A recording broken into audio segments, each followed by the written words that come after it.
This morning, Jonathan Gibson, political commentator, and Harrison Ormond-Varty, Conservative Borough Councillor. Now, good morning to the two of you. Morning. Good morning. First of all, we said as you arrived, this room is not big enough to swing a cat in. Now, neither of you had ever heard that expression. Yeah, I'd like to apologise on behalf of the young generation. Today. Had you really never heard Never heard of it, despite having 5 cats. Right. Never swung them. You do understand what it tails. means? Yeah, well, I'm guessing it means that you can't swing it in this room because you'll hit it on the It's wall too or small. something. Yeah. You don't want to hurt the cat. No, exactly right. If you said you had swung your cat by the tail on national television, it probably would be... You'd be not, finished. Yeah, not go down too It well. would. Let's move on to some very serious stories. This is about UNRWA. The UK has become the latest country to pause funding for the UN agency UNRWA.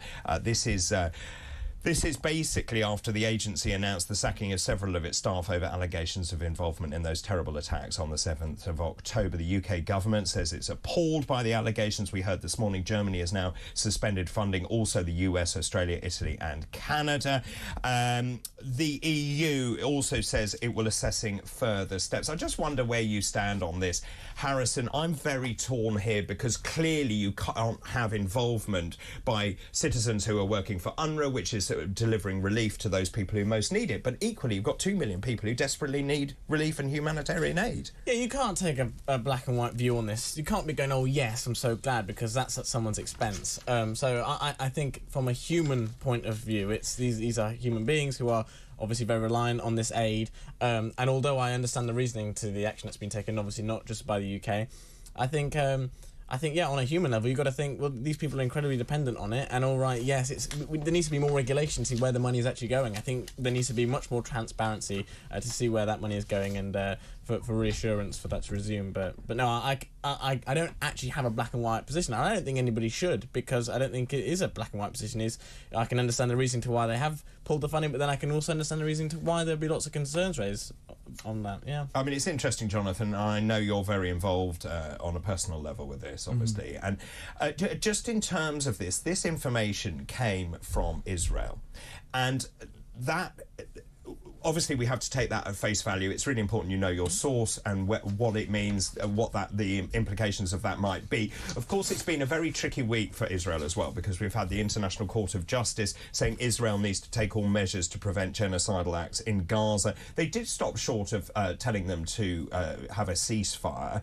Netanyahu says Israel will continue to defend themselves.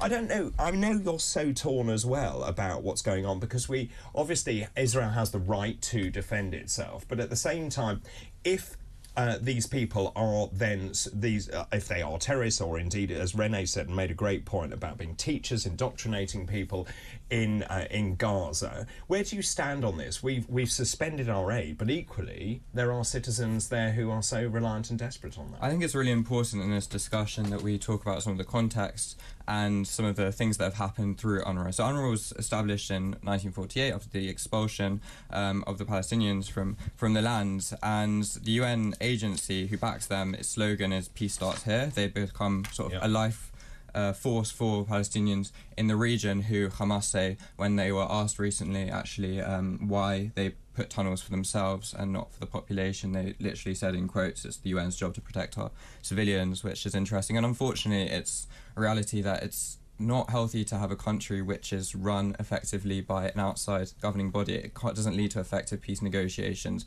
and it doesn't help the peace process. Having said that, I think it's so much more important that we work with UNRWA rather than trying to simply get rid of it, because I think that is a horrible solution to a problem. And I don't think it is a solution, in fact, because I think it caused massive more suffering. You know, if we realise that how many people are dependent on this, then we realise the massive ramifications this will have.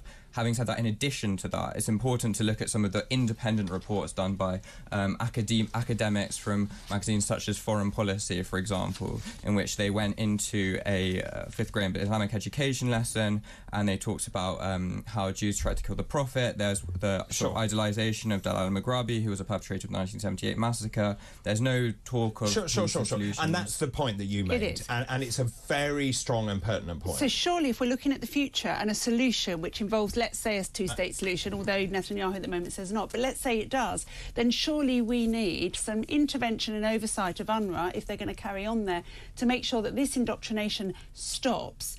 in schools if it's persisting there, and I say if it's persisting because obviously we need evidence of that, because you're never going to move it forward if children are growing up in this way. Yeah, I mean, there was a recent interview with Chatham House that a senior Hamas official did, and they talk about how their aim is to keep Palestinians radicalised, and there's several means to do this. The first is, of which they say, is Israeli settlements, which I'm very much against, and I think do a fantastic job, unfortunately, in keeping Palestinians radicalised. And the second is education, which they do use, and there's lots of unofficial links. They say if there's official links that they won't be allowed to work in UNRWA schools, but there are unofficial links. There was the US State Department and UNRWA signing the framework for cooperation in 2021, which requires, further work to combat anti-Semitism and change its sort of educational curriculum, and they have been hostile to some of the PA's educational resources.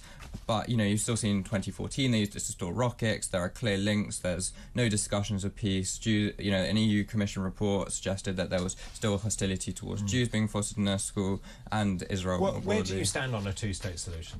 I think it's the best solution. So why is Netanyahu, and I think I've asked you this before actually, why is Netanyahu so adamant and against it? As in, I think Netanyahu is disgraceful. I think he profits from continuing conflicts and actually increases his vote share. He likes this because it adds not necessarily to his current status, which isn't an all-time low, but I think he's a political animal, and I mean that in both senses of the term. He really is incredibly intelligent at manipulation, incredibly intelligent at keeping people feeling scared and anxious, which is obviously going to be the state of many civilians in Israel, having gone through some of really horrendous tragedies. And I think he's playing that to exploit it for a political game, which is much broader. Don't all political leaders do that, though? By the very nature of the word. I think they do, but I think I'm not saying they should. I think they do, but I think they have different incentives, and his incentive is to keep the cycle of violence going. He made sure to keep himself in power. Yeah, which work. They're interconnected. They're interconnected in the same way that Hamas used the cycle of violence. I'm not equivocating them, but I'm saying they both use the cycle of violence. Let me bring Harrison in here because clearly, I mean, this is an incredibly unstable world at the moment. I haven't seen anything like it for a very long time. And I was saying, I think was it last week I was saying that when I was growing up, we used to have all of these warnings about nuclear war, what we should do in the event of a nuclear war, i.e. hide in a cupboard, which get under the table. Get under the table. What use would that do? But this then comes back to the front page of the Sunday Telegraph. The UK warships, we don't have missiles. So here we are in an unstable world. We don't have the missiles. We can't take out these Houthi bases either. We don't have enough people in the army. What are we doing? And it comes back to the question I asked this morning. Have we lost our sense of priority in this country? I mean, it is with balance, because I agree with all the points you just said, and I think we, as a global leader and as a member of the Security Council, we have a duty to install peace, wherever we can. However, the only answer to that would be, okay, well then you must increase, your budgets on your military. Now, a lot of people at home, I think, in my opinion, will have time swallowing that pill because, and what I mean by that is in the sense that lots of people are struggling with their own finances and struggling to get help from the government. And I think, generally, military spending isn't something that the everyday person sees. It's money that they see on the screen as all these billions, but they do see it when war encroaches in Europe, when it comes closer and closer to this country, and we don't have the resources. It's true. To fight back. I agree. Indirect, I guess. What I'm saying is that they're different in the sense that. But I'm not saying tax people more. I'm just saying allocate resources differently. Stop spending money on things that we don't need. Let's make the civil service smaller and actually invest in defence. Yes. No. I mean that's a very different issue. I agree on that. I think there is definitely so many areas on spending. We are spending as much as we ever have ever, and I think there's definitely ways that spending can be cut and allocated. Well, we're actually spending ways. 3 times as much as we've ever spent. Actually. Yeah, I agree. I don't think the answer obviously would be to increase taxes. I want to go the other way. But I do think there is the actual point of when people hear of the £2.5 billion going off to Ukraine, a lot of people will be frustrated. I agree. I think that is a separate issue, definitely. And David's point is very valid in that the very people that you're talking about are going to feel these wars in about 3 months' time when inflation rises again because of what's going in the Red Sea. Yeah, but then it's like, but is it the UK's job to intervene in everything that happens in the world? It is if it threatens our security.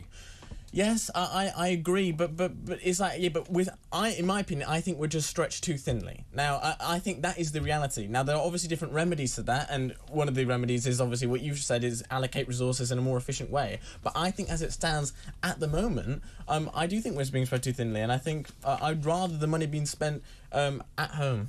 Well, okay, but there again, if you don't have security and if you don't have global peace, then you don't have a home. So they are interlinked. Let me just go back to. And you are a Tory, by the way. You're supposed to like defence. Yes, I'm not saying to strip defence budgets. You know, I'm not saying that at all. I'm just saying I can understand the logic to people being frustrated by more and more pledging abroad when they are. I'm not sure that people are against increased defence spending. What they are against, I think, is spending money on what they see as needless wars, and there is a difference between those two things. But also, can I ask you the question? And I'm repeating myself from yesterday. We talked about bringing back conscription. Your young people, you would be conscripted. Do you think there is a place for that in this country? And this morning, weirdly, as I got up, I was thinking about the 745,000 people in this country who are not in employment, education or training under 25. That solves the recruitment problem. I think it's really interesting. They did a poll, didn't they, on how many people would voluntarily go in, and I think under a certain age bracket, I think it was like 14%, but I think broadly it was like 17% would voluntarily go in. But you know, it doesn't surprise me. Would you? It depends on the role, really. I don't think you get to choose. I mean, yes, I think I would. I don't think I'd be much use, and I think that's a problem in the sense that I heard someone in the Question Time audience, and they said that the British, army is the best in the world because it's people that want to, and they're trained up to a good standard. If you're putting those people who don't want to be in that role, then hang on a minute, Jonathan. Oh well, let me ask Jonathan. Would you go in? If I was conscript, I wouldn't have a choice. No. But I don't think conscription is the most effective. Would you go voluntarily? Solution. No, I wouldn't go voluntarily because I don't think that... Isn't this country worth fighting for? Oh, I think it absolutely is, but I don't think mass manpower is the solution in order to create security. I think that's... Well, the armed forces are saying they say we need more troops. So that it depends on who you ask. So Colonel Sanders, who's got quite an old-fashioned approach to the military, he was sort of very much involved in the Falklands. Well, he was head of the army, he was chief of general staff. He says the public will be called up to fight if the UK goes to war because the military is too small. But if you look at, for example, General Radkin, who's current chief of defence, I think General Chief of Defence, I think I might have got that title slightly wrong, but very senior anyway. His role was essentially modernising, downsizing the role of well, that's what Jeremy Hunt is saying. He's saying it's all about technology. It's not actually. No, but military ships is very, very significant, and the ability, and we've seen this recently with the Houthis and the first strike capabilities. Yes. I mean, that is definitely much more important. But let's just come back to this, because I looked at conscription. There was the Military Services Act in 1916, which made military service mandatory. The National Armed Forces Act came in 1935. The National Service Act came in at the end of the Second World War, 1945. My father was called up, for example. It was disbanded in 1963. This was done at unstable times. Absolutely. This is an unstable time. Absolutely. Surely that means we do it. The context has changed. Standing armies and massive manpower was very, very useful in Sanders back in the 20th century, and Colonel Sanders studied the Russian standing army. But what you're saying isn't true, because in Ukraine, the reason that Ukraine is actually now probably lost, but losing this war, is because they have no more soldiers left. They have no one else to conscript. They can now conscripting women. They're repairing men who are damaged and sending them back. As in, that's firstly... Sorry, I was just going to say, I disagree with you on that point in the sense that Russia was supposed to win this war within a week. And if you compare numbers, Russia have obviously a much bigger bank of soldiers than they do in Ukraine. So on that basis, they would assume that Russia's meant to win this war. And the reason why they haven't is because we armed Ukraine. Exactly. And I think I agree with your point, and that emphasises the point that it's not all on numbers anymore. No, it is totally. No. You're wrong. I'm not saying don't have any in reserves, and that's what I'm saying. But I'm saying is that it's changed from the point that it's the type of technology you have. It's the drones. It's not about.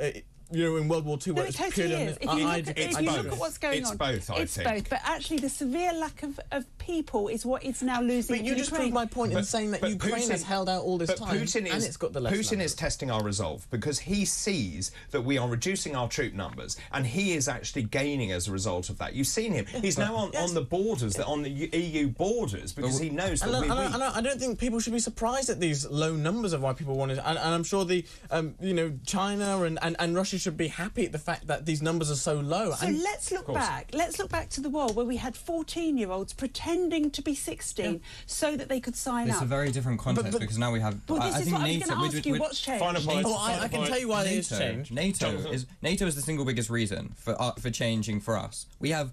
If NATO goes to war, the world's going to blow up, but we will be protected, and it won't be a conscription that's going to save us. Well, not if Trump disbands it, but anyway. I don't think he's going to disband it. I don't think that's true, but I think NATO is ultimately going to be the determining force as to why we won't suffer. So you're saying that we don't need to be bothered because NATO will. No, I'm not saying we us. don't need to be bothered, but I'm saying it's much more effective for us to invest in submarines and stronger shipbuilding projects. Shouldn't we have some missiles as opposed? well? Yeah, I don't think you can expect those numbers to be that high. People voluntarily contribute when you have people. So let's mandate it. No, but you think about why would they? People are thinking, why would I fight for my country? Because I'm telling you. Yeah, but they're saying, but what am I getting back? No, I'm telling you, you are going to fight for the country. I know, but what I'm saying is, we were talking on a voluntary basis, and I'm saying the reason why the numbers are low is because they can't buy a house, they can't get a GP appointment, and they're being taught in schools to hate their country. Right, and pause. Now that's interesting. That last comment's interesting. I'm going to get told off. Why are they being told in schools to hate their country? Because it's the left-wing lecturers in our schools. Yeah. I went to a private school, and there were left-wing teachers in the private school. Let's sit and digest